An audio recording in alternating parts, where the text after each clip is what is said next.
Hello everyone! So, mao na pud ni atong trabaho.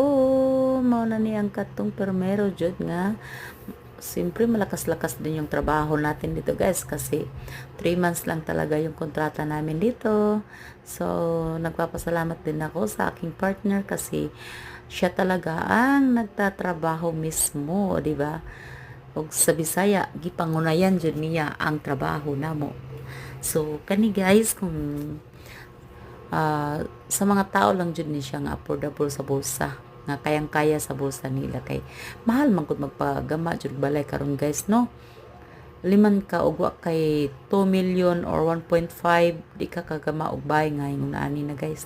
Pero kani guys, nagahalaga lang ito na guys ng 715 with fins na guys, o di ba? Akalain nyo kahit konti lang talaga yung namin dito guys, yung yung namin dito, yung kita. Kasi ang inano lang namin, mayroon lang kaming trabaho everyday. May kukuhanan kami na pang araw-araw, yun lang.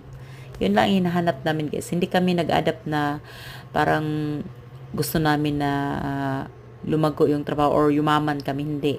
Yung sa amin lang, stay humble lang kami kung ano yung mayroon, yun lang guys. 'Di ba? Konti-konti lang, kahit konti lang basta may trabaho. Kahit konti lang yung mga namin basta mayroon mga na walang hindi nag-i-stop po yung trabaho na.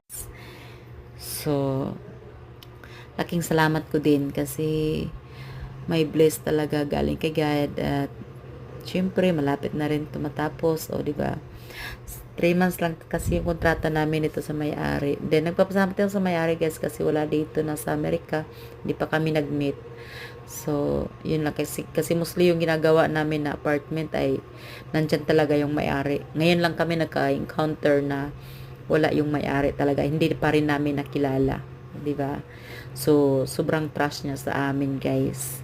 Kaya pinapakita din namin yung kasi maganda na mabait naman yung may-ari. So, pinapakita rin namin na ini-effort din namin yung pinapakita niya sa amin na nagtatrust siya sa amin, 'di ba?